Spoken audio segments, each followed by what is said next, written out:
आज दिल्ली में पार्लियामेंट की तरफ बढ़ती हुई भीड़ को रोकने के लिए पुलिस ने टीयर गैस का यूज किया और लाठी चार्ज किया और कई प्रोटेस्टर को हिरासत में भी ली। लेकिन सबसे बड़ा सवाल ये नहीं कि कितने लोगों को हिरासत में लिया गया, सबसे बड़ा ये सवाल है कि लोग आखिर पार्लियामेंट क्यों जाना चाहते थे। क्योंकि ये प्रोटेस्ट कोई अचानक से नहीं हुआ है, पिछले 1 महीना से ये प्रोटेस्ट चल रहा था और पिछले 20 दिन से हंगर स्ट्राइक चल रहा था।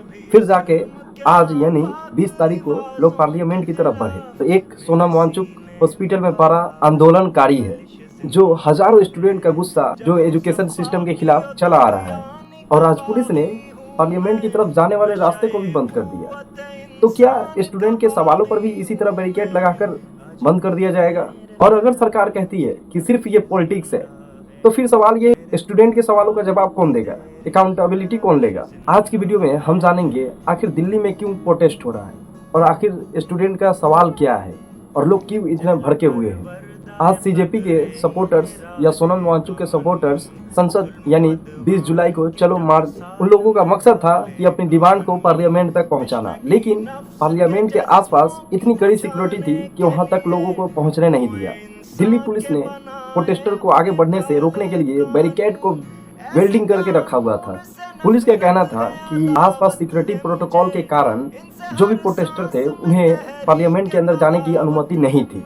लेकिन प्रोटेस्टर पीछे हटने को बिल्कुल रौदार नहीं थे। क्राउड बढ़ता गया, सिचुएशन क्रिएट होते गई और रिपोर्ट के मुताबिक पुलिस ने टीयर गैस का यूज किया यानी आंसू वाले गोले का यूज किया और लाठी चार्ज भी की, जिसमें बहुत सारे प्रोटेस्टर भी घायल हुए और कुछ लोगों को हिरासत में भी लिया गया। अब यहीं से दो सवाल मन में आते हैं।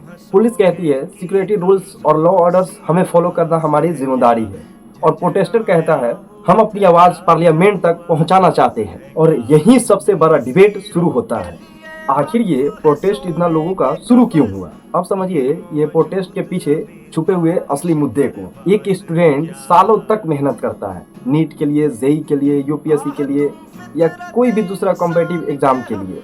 लेकिन एक स्टूडेंट की मेहनत सिर्फ किताबों तक सीमित नहीं रहती, उनका सबसे बड़ा रोल उनके माता पिता का योगदान होता है, उनकी सेविंग्स होती है।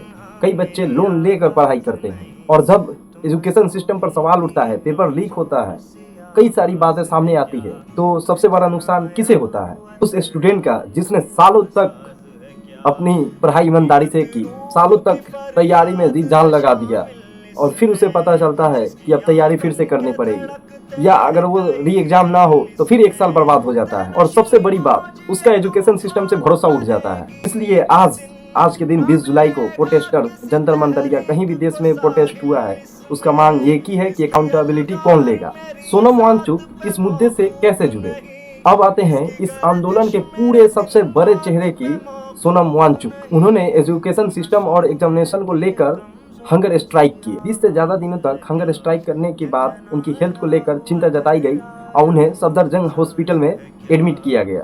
हॉस्पिटल के डॉक्टर्स के कहने के अनुसार उनकी तबीयत अभी स्टेबल है और अभी भी शायद से ट्रीटमेंट चल रही है। लेकिन इतना सब होने के बाद भी सोनम वांगचुक सर फिर से प्रोटेस्ट में आने की अपनी इच्छा जताई। उन्होंने हॉस्पिटल से टेम्पोररी डिस्चार्ज की मांग की ताकि वो 20 जुलाई को यानी आज के दिन पार्लियामेंट मार्च में शामिल हो सके। अब जरा सोचिए, एक आदमी 20 दिन तक भूखा बैठा, उसे हॉस्पिटल ले जाया गया, फिर भी वो कहता है कि मुझे डिस्चार्ज किया जाए, मैं जाऊंगा प्रोटेस्ट में वापस। उनके हौसला को सलाम है।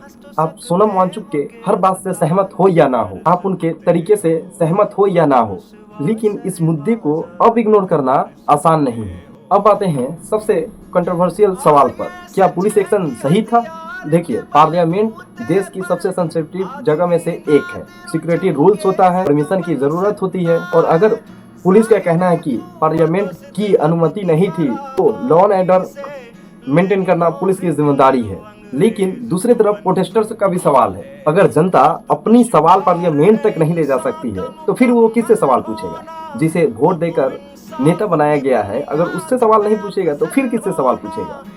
ये देश किसी नेता का नहीं है, ये देश हम जैसे जनता का है, यहाँ के जो रह रहे सिटीजन्स का है। अब मैं यहाँ किसी एक साइड को ब्लाइंडली सपोर्ट नहीं करूंगा। प्रोटेस्टर सबको भी रूल का पालन करना चाहिए और गवर्नमेंट तथा पुलिस की भी ये जिम्मेदारी होती है कि पीसफुल प्रोटेस्ट को सिर्फ इसलिए ना दबाया जाए कि वो सरकार से सवाल पूछ रही है। असल सवाल ये है, क्या सिचुएशन को बातचीत से हैंडल किया जा सकता था या फिर पुलिस एक्शन ही आखिरी ऑप्शन बचा था? इसका जवाब फैक्ट्स एंड फुटेजेस देखने के बाद ही दिया जाना चाहिए। सोशल मीडिया पे 10 सेकंड का क्लिप देखकर तुरंत फैसला लेना सही नहीं है। क्या ये सिर्फ स्टूडेंट का प्रोटेस्ट है या ये अब पॉलिटिक्स का हिस्सा बन चुका है? जैसे जैसे प्रोटेस्ट आगे बढ़ रहा है वैसे वैसे जितने भी ऑपोजिशन पार्टीज के लीडर सब हैं वो सब एकजुट होते जा रहे हैं, कॉकरोच जनता पार्टी को सपोर्ट करते जा रहे हैं एंड सोनम वांगचुक सर को भी सपोर्ट करते जा रहे हैं। और यहीं से लोगों का ओपिनियन दो भागों में बंट गया। कुछ लोग कहते हैं ये ऑपोजिशन की पॉलिटिक्स है, दूसरे लोग कहते हैं अगर कोई पॉलिटिकल पार्टी किसी स्टूडेंट के मुद्दे को सपोर्ट करती है तो क्या वो इशू को खत्म हो जाना चाहिए? तो क्या उस इशू की इम्पोर्टेंस खत्म हो जाती है? नहीं। अगर कोई पार्टी गलत मुद्दे को सपोर्ट करती है तो सिर्फ पॉलिटिकल सपोर्ट मिलने से वो मुद्दा सही नहीं हो जाता। इसलिए हमें चाहिए कि हर मुद्दे को गहराई से पहले चेक करें, फैक्ट्स को चेक करें, तभी जाके हम किसी पे उंगली उठा सकते हैं और पार्टी के नाम से नहीं। आज दिल्ली के पार्लियामेंट मार्च को रोकने के लिए टियर गैस चलाई गई, लाठीचार्ज हुआ, प्रोटेस्टर को हिरासत में लिया गया। आज दिल्ली में पार्लियामेंट मार्च को रोका गया, लेकिन क्या इससे स्टूडेंट के सवाल खत्म हो जाएंगे? नहीं, क्योंकि आप क्राउड को नहीं रोक सकते, आप मार्च को रोक सकते हैं, आप बैरिकेड लगा सकते हैं, लेकिन अगर स्टूडेंट का सवाल जेन्युइन है तो वो सवाल फिर उठेगा।